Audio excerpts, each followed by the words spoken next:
Bom dia a todos. Hoje eu vou falar sobre segmentos mais procurados por brasileiros no Japão e alvarás, licenças e certificações.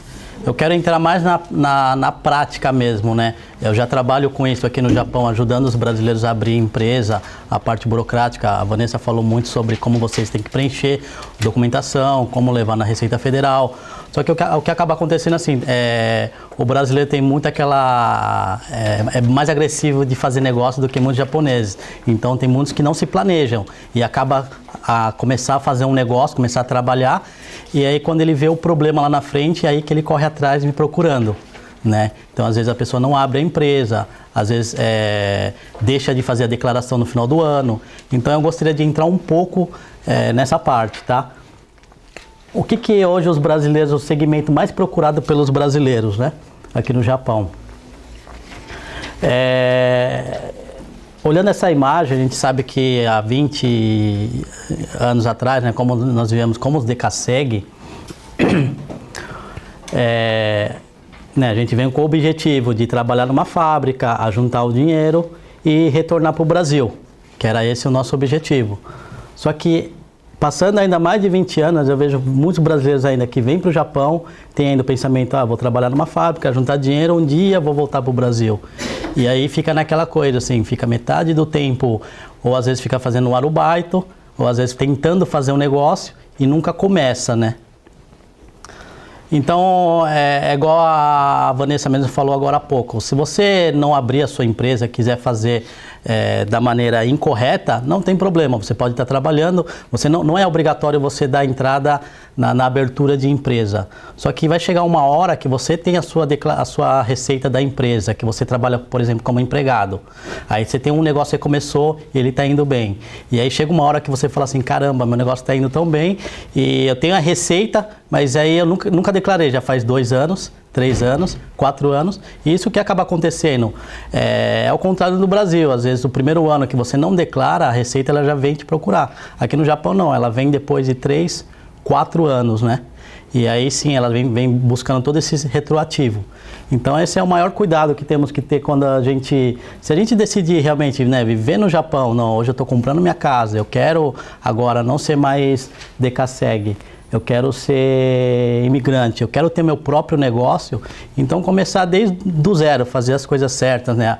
Pega os formulários que a Vanessa falou, preenche direitinho, entrega na Receita Federal, começa devagar, pode ficar tranquilo que não é no primeiro ano que você já vai começar a pagar um imposto alto, né? Você vai estar aprendendo, igual tem a folha branca, tem a folha azul. Qual que é a diferença de um e de outro? Você pode estar começando com a folha branca. Não precisa fazer a sua contabilidade corretamente, vai aprendendo. Hoje na internet a gente tem várias maneiras para estar aprendendo como fazer a contabilidade, né? Aqui no Japão não é obrigatório você ter um contador, você pode você mesmo tá fazendo a contabilidade. Então, quer dizer, passou esse primeiro ano, eu fiz da minha maneira, fui lá na Receita Federal, entreguei a declaração, paguei um pouco de imposto. Tá, agora o segundo ano eu vou fazer a folha azul, vou me esforçar um pouco mais para ver se meu negócio vai para frente. Então não ficar levando isso de qualquer maneira, porque no início é bem fácil de ser feito, né? Só que com certeza vocês vão ter problema lá na frente. Por que eu falo desde o início? Você ter a empresa aberta, você ter os carimbos que a Vanessa falou, por que você ter conta no banco? Porque daqui 6 meses, 1 ano, quando você for apresentar isso para um banco, para algum lugar ou alguma empresa japonesa, isso vai te dar mas muita credibilidade, né? Os carimbos mesmo, eu sou autônomo, tudo bem, mas se vê como uma empresa jurídica, se vê como uma empresa de um patamar maior.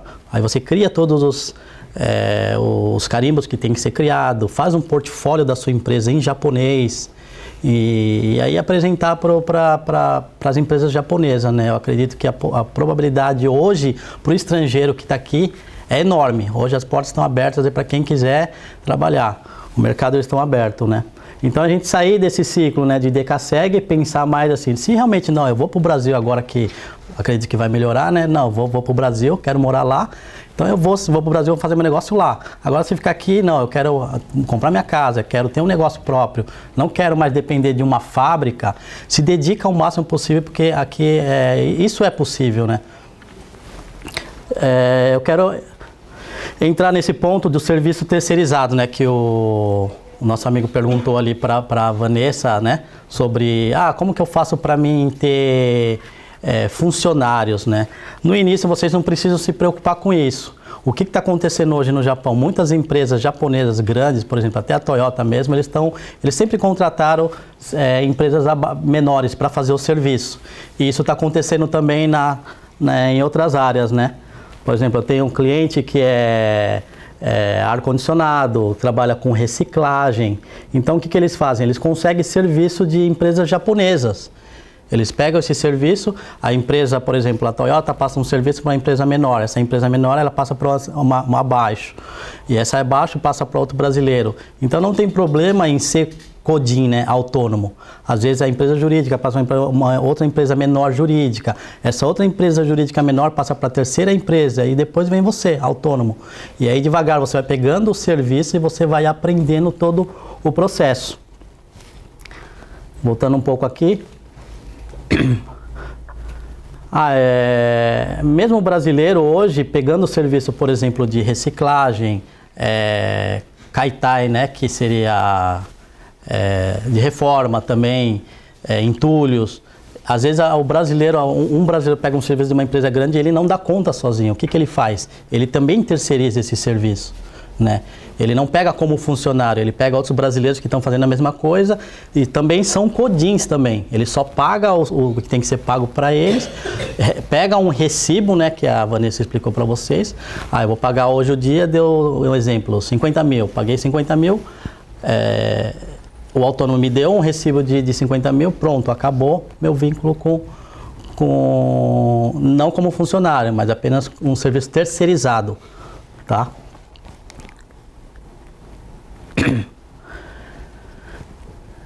Esse rapaz aqui, eles deram a autorização para mim estar colocando a foto deles, né? Igual eu falei, quando ele me procurou, ele já estava trabalhando com reciclagem e o que aconteceu? Já fazia umas 3, 4 vezes que a polícia já estava parando ele. Parando por quê? Porque ele não tinha licença, isso aí eu vou falar um pouquinho mais para frente. Mas ele não tinha licença do que ele estava fazendo, reciclagem, não tinha empresa aberta, só que ele estava batalhando e estava conseguindo ter um faturamento bom. Aí o que ele queria fazer? Ele queria comprar um caminhão também, ele não estava conseguindo, por quê? Porque ele não tinha nada correto, né? Aí o primeiro passo qual que foi? Foi lá abrir a empresa dele, né? Como Kodin, eu fui na Receita Federal, abri a empresa. Depois da empresa a gente foi fazer a parte de tirar licença, né? Para você trabalhar com produtos usados. Demorou uma média de 1 mês. Aí depois disso aí a gente foi, como autônomo, ele deu entrada no banco. Ele conseguiu hoje comprar um caminhão. Ele comprou um caminhão e hoje ele roda com um caminhão para o Japão inteiro buscando entulhos, né? Maquinário, igual esse problema que deu em Hiroshima. O mês passado, o mês retrasado, ele estava indo lá só para buscar os maquinários, trazendo para cá e revendendo. Então é um dinheiro rápido que ele estava conseguindo, né? Esse outro rapaz aqui, ele não fala japonês, mas ele trabalha na área de ar-condicionado. Hoje a gente sabe que o mercado tem muitos brasileiros que mexem com ar-condicionado, né, que fazia parte de instalação de ar-condicionado, mas qual que é o diferencial dele? Ele fez uma parceria, mesmo não falando japonês, ele fez uma parceria com uma empresa japonesa, né? Ele fez uma parceria com uma empresa japonesa e essa empresa passa todo o serviço para ele. Construção de uma empresa que constrói casa. E eles tinham uma demanda enorme nessa parte de configuração de ar-condicionado, e ele falou assim, não, eu consigo o serviço. Aí o Chatio falou assim, vamos fazer, vamos ver se você realmente sabe instalar o ar-condicionado. Aí chamou ele para instalar na casa dele. O Chatio pegou 2 ar-condicionados e mandou ele instalar na casa dele. Aí ele foi lá, instalou, aí ele falou, não, você foi aprovado, então, todo o serviço que eu tiver agora eu vou passar para você. Aí qual que foi o problema dele nessa negociação com o Chatio? Ele não tinha... O Chatio tinha o serviço para oferecer, só que ele não tinha empresa aberta, ele não tinha fatura para entregar pro Chatio, né? como que ele vai fazer o serviço tudo, e ele não tem um recibo para entregar. Aí foi aí que a gente abriu a empresa dele. Eu ensinei ele a fazer, né, o Mitsumori Show, Seikyu Show, orçamento. Aqui o japonês trabalha muito com isso, né? Antes que você vai fechar um negócio, você vai lá, primeiro você apresenta seu trabalho, fala, ó, meu trabalho vai sair X, o orçamento. Tá. Aí depois eles vão te ligar e falar, não, eu quero fechar com você, me traga agora a fatura, que é o Seikyu Show. Aí a gente entrega a fatura, tá, e depois a empresa faz o pagamento, a partir daí você já começa a fazer o trabalho. É assim que funciona nas empresas japonesas. Ele tirou, vou falar um pouquinho mais na frente, né? Ele tirou a licença do Kobutsu, né? Então o que eu quero falar aqui para vocês é que hoje a demanda é muita, né? Esse rapaz aqui, ele é peruano, ele trabalha com solda, né? Ele tem todas as carteiras de solda. Começou como empregado, né? Trabalhando como todos nós dentro de uma fábrica, foi cada vez mais tirando as licenças necessárias para trabalhar nessa área de solda. O nome dele é Riga. E aí, hoje ele tem uma empresa jurídica, tá? Ele tem uma empresa jurídica e ele começou como funcionário. Ele viu que tinha muita mais oportunidade de estar pegando mais. Hoje ele tem funcionários também. Ele também começou a pegar, estava faltando mão de obra e o Chateau perguntou para ele se ele não conseguia mais gente para ir trabalhando. Aí ele abriu o Codin e foi pegando estrangeiros para trabalhar. Aí esses estrangeiros ele pegou como serviço terceirizado. Ele não pagava salário como funcionário, mas sim terceirizado. Só que o Chateau pagava direto para ele e depois ele pagava para os serviços terceirizados. Aí isso foi aumentando, hoje ele chegou no nível que ele abriu uma empresa jurídica. Hoje eu tô ajudando ele na parte de empréstimo bancário, né? Empréstimo bancário para aumentar o negócio dele, né? Ele agora ele é de Toyohashi, está abrindo uma empresa nessa área de solda e agora sim, ele vai estar pensando em contratar como funcionário. Então vocês percebem que, né, mesmo como autônomo, você já não precisa estar preocupado, mas e se eu tiver um aumento do meu negócio, como que eu vou contratar funcionário? O primeiro passo que eu acredito é a gente começar a fazer, né? A colocar o negócio para funcionar. A partir daí sim, qual que é o meu primeiro problema? Bom, eu tenho que contratar alguém. Como que eu vou contratar essa pessoa? Não, eu não tenho condições agora de estar pagando um salário todo mês, então eu vou negociar se dá para mim terceirizar. Se for aqui no Japão, o bom é que nessa parte de empresa autônoma eles são muito flexíveis. É questão de você ir na Receita Federal, vir até aqui no consulado e perguntar, né? Então a gente tem que ir atrás das informações.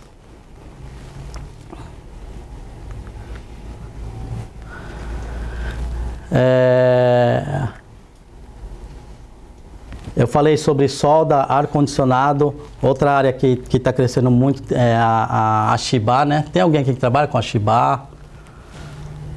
Caminhoneiro também. Caminhoneiro. Esse cliente aqui, ele é um cliente que ele tirou agora, vou falar um pouquinho lá na frente, ele tirou a licença para trabalhar com... como falar? Defumar carne, né? E ele vende, ele tá indo em vários lugares agora, produtos brasileiros, e tá vendendo esse defumado, assado, né? E ele vai começar agora a entrar no produtos japoneses também.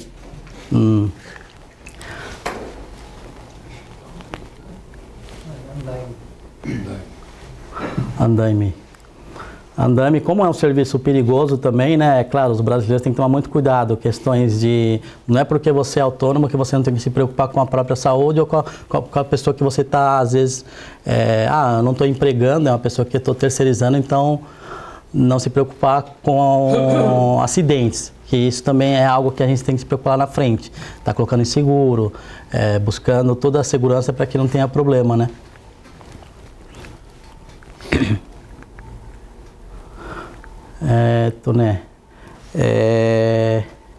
Entrando agora na parte de certificação, é igual a Vanessa falou, né, agora no início. Essa é uma dúvida frequente que eu tenho dos clientes, que Yodi, eu já abri a minha empresa então agora eu posso estar trabalhando tranquilo, né? Eu fui lá na Receita Federal, entreguei os formulários e tudo, então eu vou abrir meu salão de cabeleireiro, né? Aqui não tem problema nenhum. Então, quer dizer, aí é que entra o primeiro problema. Você tem que ter uma certificação para você estar trabalhando como cabeleireiro igual no Brasil. Se você vai no Brasil vai querer trabalhar como cabeleireira, você tem que ter a licença do órgão responsável. Aqui no Japão a mesma coisa. Ah, Hilde, mas eu tenho a minha certificação lá no Brasil, eu não posso estar trabalhando aqui no Japão? Não, tem que estar tirando a licença aqui no Japão.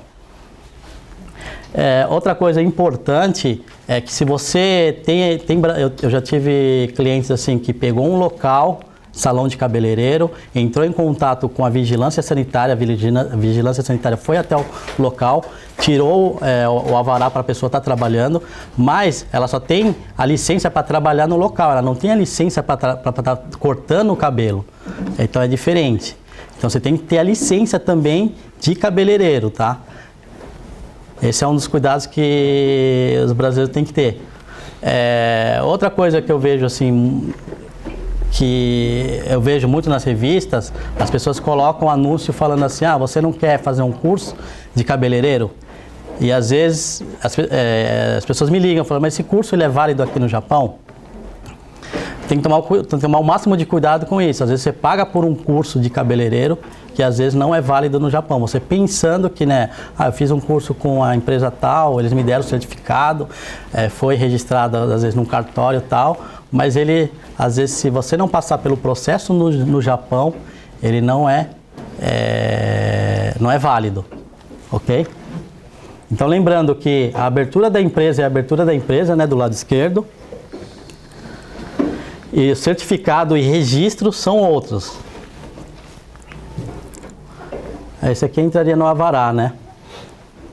Esse aqui é uma empresa que eu tirei a licença lá em Nagoya. Ainda tem brasileiros que estão abrindo restaurantes, lanchonete. Um dos cuidados que poucos estão tendo para quando abrir um local, o primeiro ponto é você ter uma coifa, né, no local, aqui em cima. Uma pia, ela tem que ter duas divisórias para água quente e água fria, né? E não pode ter espaço, muita gente deixa espaço aqui para quando for a vigilância sanitária for lá para tirar a licença. Então você deixa tudo preparado, o local, chama a vigilância sanitária, eles vão um dia para ver o local, para ver se você consegue a aprovação, a licença, né?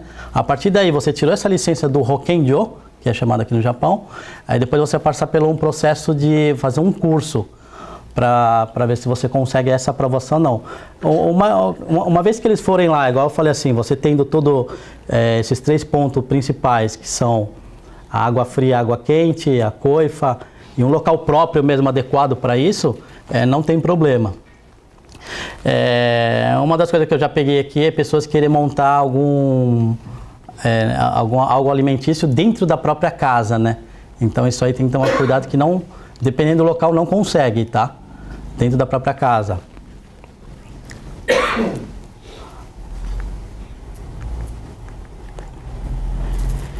Esse aqui é uma das licenças que eu mais tiro hoje para os brasileiros, que é chamado de Kobutsu, né? Que é a licença da delegacia, onde muitos brasileiros hoje trabalham com vendas e compras de carros usados.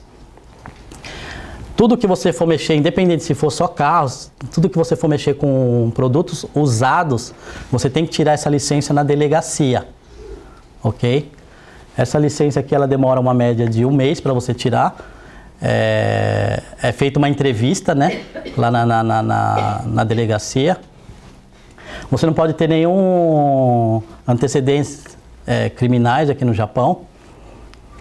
E quem trabalha não só com carro, mas com internet também, hoje tem muita gente que está trabalhando com e-commerce, peças de carros usados. Então é necessário você ter, não, é obrigatório você ter essa licença, ok?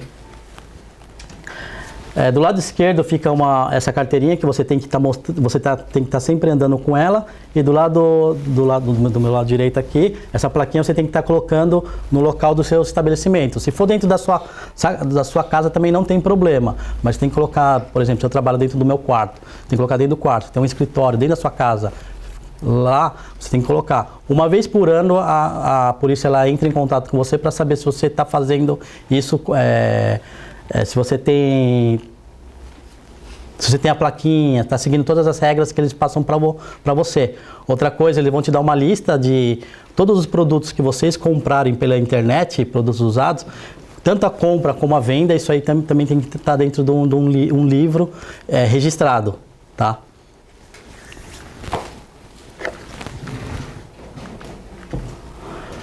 Bom, as licenças mais procuradas hoje por estrangeiros, igual eu falei assim, cabeleireira, né? Cabeleireiro, solda, transportadora, reforma estética, mecânico, guia turístico, adestrador também. Hoje eu vejo um número grande de brasileiros trabalhando como adestrador, funilaria e pintura, eletricista, manicure, restaurante, né? Que eu mostrei agora há pouco como que é feita a parte da licença, andaime, que é a Shibá, e construção civil. Hoje, para você tirar a licença que o Brasil tem mais dificuldade para conseguir, que tem que passar pelo um exame nacional, né? Aqui em japonês chama Kokashiken. O de cabeleireiro. O cabeleireiro é um pouco complicado, é difícil. A estética, depende da estética que você vai fazer, por exemplo, os cílios também, né? Ele envolve a parte, você tem que ter a licença de cabeleireiro. Guia turístico.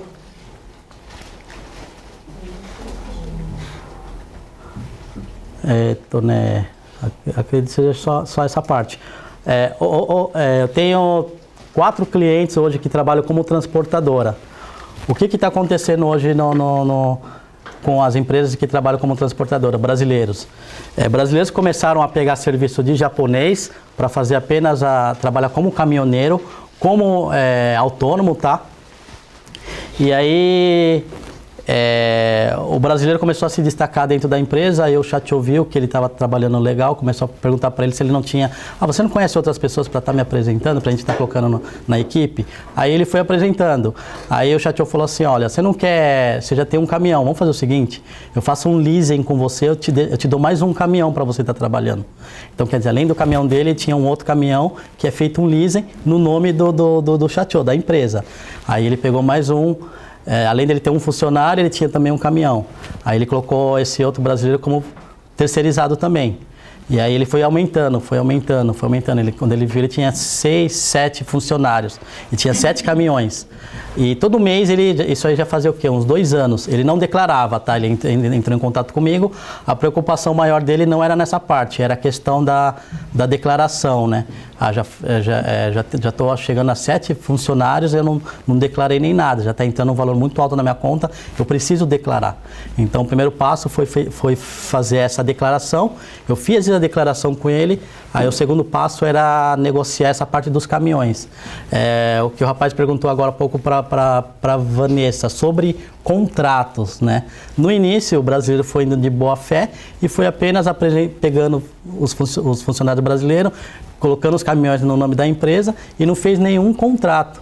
Então hoje o que acontece? A empresa ela não quer, ela falou assim, não, os caminhões estão todos no nome da minha empresa, então eu não vou te ressarcir em nada.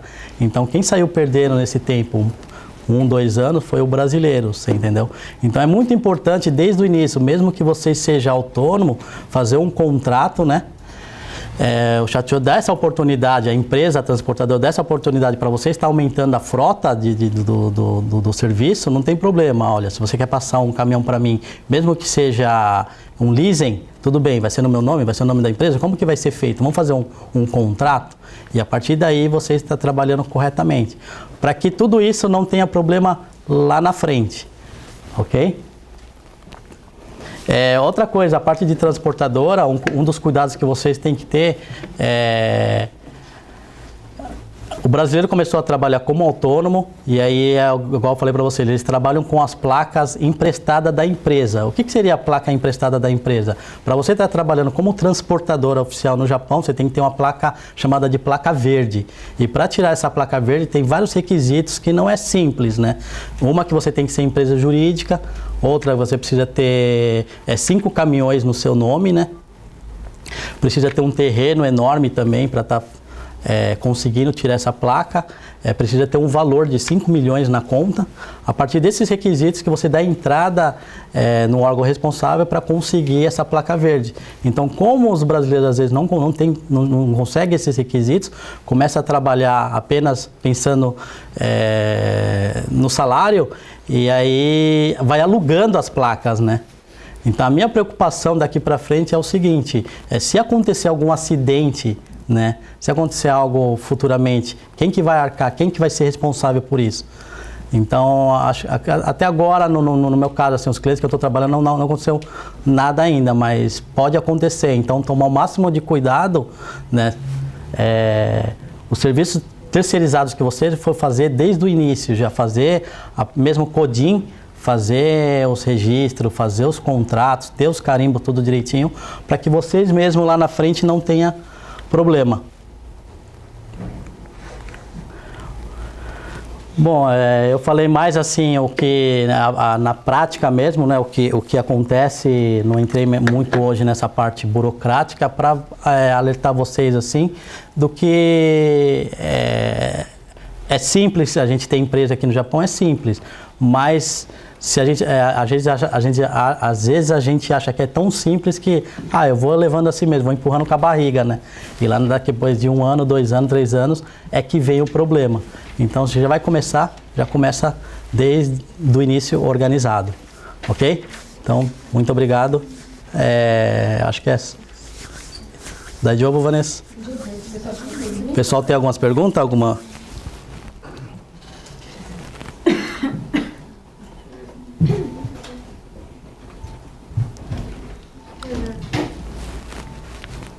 Pergunta. Você falou assim que abrir uma licença para cabeleireiro, certo? Um exemplo assim, a pessoa, ela pegou, estava no Brasil, ela tirou um certificado, né? Fez um curso. Aí ela vem pro Japão, ela quer abrir cortar cabelo. Ela vai na casa dela, ela monta um quartinho e começa a cortar cabelo. Aí o que acontece? Ela pode cortar o cabelo, certo? Aí as normas.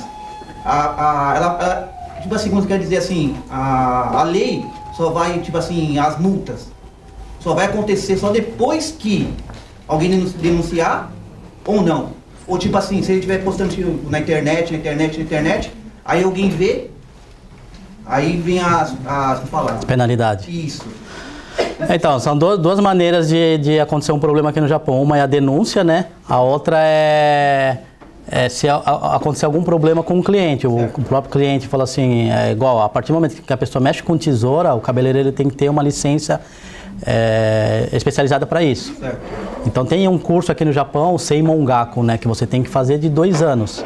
Então, acredito que até hoje o brasileiro, ele chegou, a gente sabe que tem muitos brasileiros que trabalham como cabeleireiro, barbeiro, na própria casa. Só que isso com a internet hoje, as pessoas têm que divulgar.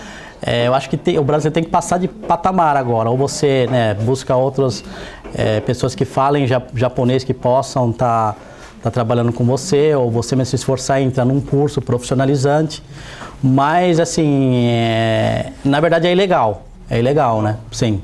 Mesmo que está trabalhando dentro de casa, é ilegal. A pena é de... ou você fica preso 2 anos, ou paga uma multa de 2 milhões. Os dois juntos? Não, a pena ou a multa, isso. Quem vai decidir isso é a justiça, né? Yuri, você falou sobre certificados, né? A gente vê muitos cursos assim, oferecendo aqui no Japão. Como que a gente sabe se é um certificado válido ou não para trabalhar no mercado japonês, né? Porque eu sei que no mercado brasileiro a pessoa trabalha, né? Mas se eu quero trabalhar no mercado japonês, eu vejo um curso interessante, eu vou e faço. como que eu vou saber se esse certificado é válido ou não? Mesmo a pessoa falando que é válido, mas tem algum lugar que a gente possa fazer essa pesquisa? Dependendo do que você for fazer, qual o tipo de curso que você fizer aqui no Japão, tudo aqui no Japão existe associações, né? Então é bom você entrar nessas associações e perguntar. Se não tiver a associação próximo da onde você mora, pode ser ou na prefeitura ou na Câmara de Comércio, a vigilância sanitária vão te responder, com certeza. Sobre a parte de turismo,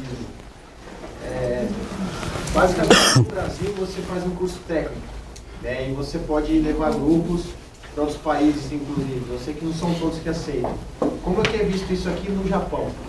Então, aqui no Japão está crescendo bastante pessoas trabalhando como guia turístico. Por quê? Porque o aumento de estrangeiros, você entendeu? Então, já faz o quê? Uns 2 meses atrás pegaram um chinês porque estava fazendo esse tipo de serviço. A partir do momento que você ganha para estar fazendo, se você trabalha como guia turístico voluntariamente não tem problema, mas se descobrirem que você teve uma remuneração, isso é ilegal. Existe também um curso que você faz aqui no Japão para estar sendo guia turístico. Posso só complementar esse, que foi uma coisa que eu verifiquei. Essa questão do guia turístico depende, foi em janeiro de 2017, teve um dos chicapos que caiu, digo assim, já não precisa mais, porque com as Olimpíadas de 2020, o governo viu que está faltando tradutores, intérpretes, guias para acompanhar. Então, não sei se vai ser uma coisa temporária ou se vai ser direto, mas existem as suas limitações.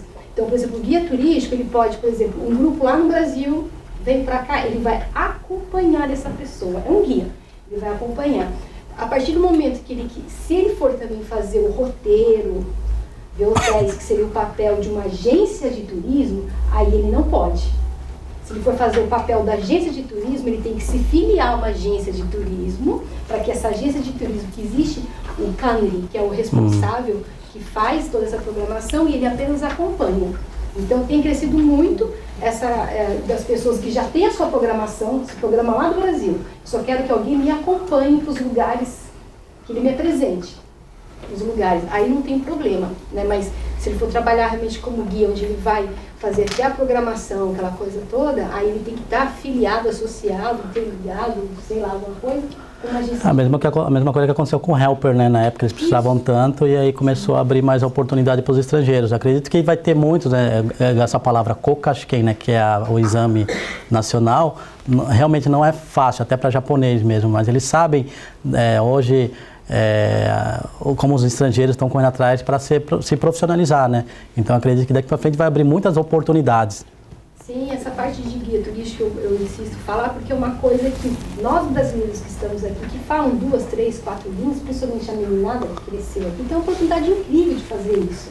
Então, só busque as informações, se ele tem essa dificuldade de entrar em contato com as pessoas que querem vir passear para o Japão, preste esse serviço como um serviço terceirizado para uma agência de turismo. Eu, particularmente, eu tenho vários amigos que fazem isso aqui. Agências lá do Brasil, que entram em contato com eles aqui, eu quero que você leve eles para tal lugar. E dependendo da equipe, no caso desses meus conhecidos, eles foram até a Coreia, para a China, já está por aqui, vamos viajar para todo lugar, vamos junto comigo já. E foram fazer. Então, isso é uma coisa que em 2020, se a meninada, ou mesmo nós jovens, mais línguas, japonês e português, procure saber os pontos turísticos interessantes do Japão, assim, então, e leve. Para isso não tem problema. Comente coisas.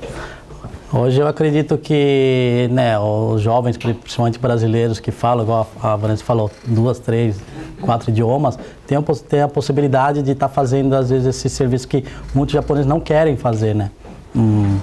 É questão da gente ajudar mais esses jovens a conseguir esses shikakos, né? Que é o mais difícil. Dozão. Desculpa, se eu ainda estou no processo de conseguir minha licença, ainda não tenho, né? Eu ainda posso fazer o registro branco? Se você ainda está no processo de tirar licença, é isso? Sim. Você pode estar tirando, fazendo a abertura da empresa, né? Só que o cuidado que você tem que ter é o seguinte: Qual é o processo que você está fazendo de cabeleireiro? Ensinar espanhol para japonês. Ah, tá. Não, no caso não teria problema. O único cuidado é assim, igual eu falei, sobre a licença. Se você ainda não tirou a licença, você não pode estar exercendo a profissão, é só isso, né? Mas não tem problema, é diferente, né? A licença é a licença, a abertura é a abertura. Você pode estar abrindo sim, sem problema algum. Quando você está querendo começar a trabalhar, a prefeitura já te encaminha para qual licença você vai precisar? Como que a gente quer saber quais licenças eu preciso? Então, para te falar a verdade, esse foi um dos problemas que eu tive bem no início, quando eu comecei a trabalhar. Às vezes você não sabe em qual órgão ir, né? Então você primeiro teria que estar pesquisando. Ninguém ajuda, tipo, você tem que... Sim. Ninguém ajuda assim, igual aqui nessa região de Ramamassa tem a Câmara de Comércio. Todos os lugares tem a Câmara de Comércio, né? Entrando em contato com a Câmara de Comércio, igual eu sou de Okazaki. Hoje é diferente de antigamente. Hoje tem um local lá, é igual um Sebrae. Eu vou lá, eles me ajudam em todas as informações que eu preciso. Então, com certeza, né, onde você mora, deve ter a Câmara de Comércio, né? Shokokai Gisho. E lá eles vão te informar. Se você precisa da licença, não precisa. Mas Isso. Não é coisa de prefeitura, então, é Câmara de Comércio, melhor. Não, a prefeitura não tem nada a ver, é a Câmara de Comércio. Uma dica que eu dou para vocês, assim, independente de licença ou não, se associar a algum, por exemplo, eu tenho clientes que trabalham na área de Buradiran Wax, né, que é aquela depilação de cera, né? E aqui no Japão tem essa associação. Então, você entrando nessa associação, o que acaba acontecendo? Os japoneses acabam te acolhendo, te ensinando, te ajudando. Então, às vezes assim, a pessoa ela é de outra região, mas através do blog dela entrou uma cliente que quer fazer na região onde você mora. Então, elas entram em contato, né? Então, percebi que isso é muito importante, vocês entrarem nessa associação, né? Você falando de licença, por exemplo, igual no caso dela, que dá aula de espanhol para o japonês, ou até mesmo adestrador, você faz um curso para isso, certo? Aí você, eu quero ser professor de adestrador, vou ensinar as pessoas a adestrar também. Isso necessita de uma licença ou você só com a sua experiência pode abrir uma empresa e passar a administrá-la? É igual eu te falei, aqui no Japão existe em japonês chama kokashiken, né? Você tem que ver se as licenças que você precisa tem que passar pelo como chama kokashiken em português? Teste nacional. É um teste nacional, isso. Então, se você precisa, se é necessário você ter essa licença para trabalhar ou não. Por exemplo, adestrador não precisa, apenas você fazer um curso, né? Todo lugar, como eu te falei, tem essa associação, você entra em contato com essa parte de associação de adestradores, lá com certeza tem cursos. Você faz um curso e eles vão te falar se você precisa fazer esse kokashiken ou não. No caso, o adestrador não precisa, você tem apenas uma licença. Mas aqui no Japão eles dão muita credibilidade quando você tem um certificado, um diploma. Eu ia te perguntar, eu não sei se a palavra agora que me lembrei está correta, mas Zen Sushi. Já ouviu falar? Zen Sushi. Zen Sushi, alguma coisa assim. O que seria? É algo que você trabalha com risco de vida e você tem que fazer uma... como é que fala? O pessoal fala muito que você vai na delegacia e registra seu nome lá. Olha, eu não sei do Yuri, mas isso eu tenho que verificar. A gente pode perguntar para o senhor que está aqui depois, né? Se ele tem alguma informação que é da Câmara. Mas, assim, complementando o que o Yuri falou, dependendo, é igual no Brasil. Para você ser advogado, não basta você ter a faculdade, você tem que ter registro. Para você ser contador, você tem que ter CREA, né? Acho que é o CREA. Para ser arquiteto, e assim vai. Para você se tornar um professor dessas áreas, você também tem que ter. É a mesma coisa. Então, o ideal, assim, aquele segmento, aquele trabalho que eu vou fazer, seja como professor ou como, né, o profissional da área, eu preciso do kokashiken, que é essa licença nacional, né? Ou basta o Minkan Shikaku. Minkan Shikaku significa certificação privada, de escolas privadas. Assim, não necessariamente ser de nível nacional, entendeu? Então, como o Yudi falou, aqui no Japão eles dão muito credibilidade para pessoas que não somente a experiência profissional, mas que tenha feito algum curso, mesmo que seja instituição privada. Assim, cursinhos. Não tenha passado por um teste, né? Tem o Kokashiken, que é o da educação nacional, e tem o Minkan Shika. Minkan significa... Minkan é comunidade, cidadão, sociedade. É um teste, é um teste livre, né? Você não tem que tentar... Os critérios daquela instituição.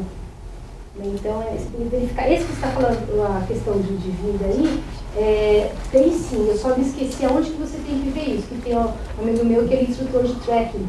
Ele anda pelas montanhas. Então, ele tem que ter isso. E ele paga o seguro para as pessoas que acompanham ele. Entendeu? Então, assim, essas atividades de risco tem que ser para ele tem que fazer um curso para ele de primeiros socorros e tal, um monte de coisa, e conseguir essa habilitaçãozinha. Aí ele pode levar as pessoas para fazer o trekking com ele, e ele também tem direito a esse seguro que vai cobrir as pessoas que trabalham com que ele leva, né? Eu vou verificar, eu sei que tem, mas eu esqueci o nome. Eu perguntei porque quando eu vou para Okinawa, lá eles falam, se você quiser trabalhar aqui, você precisa ter esses enxutos. Pra cá ninguém fala nada, sabe? Nada. Entendi. Entendeu? Então, só lá que eles existem. Ele é mergulhador. Aí eu falei, somos dois então. Somos dois. Aí o senhor já pode, os dois vão tirar os em sushi. Não é sushi. Bom, existe mais alguma pergunta pro Yudi? Tudo bem? Depende dos segmentos, né? Cada segmento é um certificado, uma alvará, uma coisa diferente. O importante é realmente, antes de estar atuando, verificar. Né? Você perguntou, muitas pessoas realmente se confundem e vão até a prefeitura. Chega a prefeitura não sabe nada, ele acaba desistindo. Então, qual é o melhor lugar a procurar? Geralmente é na Câmara de Comércio e Indústria, que lá eles têm uma equipe enorme. Inclusive, eu até aconselho vocês a se associarem, se afiliarem às câmaras da região de vocês. Porque a partir do momento que você se associa, o leque se abre. O valor é 5 mil anual, né? É barato. Muito barato. E dependendo da Câmara, depois o senhor Mori vai explicar. Eles têm uma rede muito grande, né? Então eles têm profissionais de todos os segmentos ali. Você faz consultas gratuitas, eles têm cursos gratuitos ou cursos pagos, mas para quem associava um valor menor. Inclusive para quem tem dificuldade para declaração de imposto, eles têm uma equipe para ajudar a fazer declaração de imposto. Né? Então essa questão de que certificado, qual habilitação que eu preciso. Eles têm uma equipe enorme. Pode ser que eles não te respondam na hora, mas pode ter certeza que eles vão te dar o passo a passo de como você fazer. Só não empreende quem não quer, né? Só que assim, nas câmaras não existem tradutores. Tá? Então tem que estar levando o tradutor. Nós temos uma parceria muito grande com a Câmara aqui em Hamamatsu. Então quando eles têm dificuldade, eles mandam para cá. E quando a gente tem dificuldade, a gente manda para lá. Nós estamos tentando fazer essa mesma interligação com outras regiões, mas vale a pena. Como se fala isso em japonês? Por que a Câmara de... Shokokai-gisho. Você fala muito rápido, a gente não... Nossa. Shokokai-gisho. Né, Maurício? Porque assim, dentro do Shokokai-gisho, que é a Câmara de Comércio, existem vários setores que cuidam, por exemplo, de importação e exportação. Comércio é um setor, desenvolvimento e promoção de empresas da sua cidade é um setor, que é o que o Mori-san trabalha. Ele trabalha num setor que é dentro do Shokai-gisho, mas da prefeitura de Hamamatsu. Então, eles têm, inclusive, essa questão de, quando você tem esses shigakus ou busca esses certificados aí, o próprio Shokai-gisho te fala assim, olha, quem quer, que nem o ano passado, retrasado, para quem queria, o Hamamatsu queria fomentar, né, aumentar o número de visitantes aqui para Hamamatsu. Eles lançaram um apoio financeiro para pessoas que quisessem organizar grupos de pessoas que não moram aqui na nossa região ou de fora para vir para cá. Eles estavam financiando, acho que até era 1 milhão. Então esse 1 milhão o que incluía? Não podia incluir despesas com funcionários, mas, por exemplo, criar sites, criar propagandas, tudo que envolve, né, a organização desse evento, e os próprios hotéis tinham descontos, então tem que estar sempre atento. Que passa geralmente essas informações do Chocalho Show. Ou para quem não está ali, tem que estar pesquisando sempre. Né? Então por isso que é interessante ter realmente essas licenças, esses alvarás, porque a partir do momento que você está totalmente regular, né, muitas coisas interessantes aparecem. E o Japão, ele fomenta muito, assim, apoia muito o micro, pequeno empreendedor, porque aqui no Japão, 60%, 70% são microempresários. Negócio familiar. Uma pergunta, você falou assim que tem que ir com o tradutor, né? Sim. O tradutor tem que ser o mesmo toda vez que você vai ou pode mudar? Não necessariamente, você pode, não é igual. Quando tem que ser o mesmo é quando você vai com o Ministério da Justiça. Certo. Eles pedem para você levar sempre o mesmo tradutor. Mas ali é totalmente livre, não tem problema não. Wakarimashita. Tem uma maneira de cortar e falar rápido, né, cara? Gente, mais alguma dúvida? Então a gente vai dar para o nosso intervalo de 20 minutinhos. Hoje nós temos, além do pão de queijo, o pessoal da... Cadê as meninas? Ali, nós tivemos também a cortesia ali da Ivy Fox, que trouxe os panetones e também um pouco de guaraná e açaí para vocês experimentarem.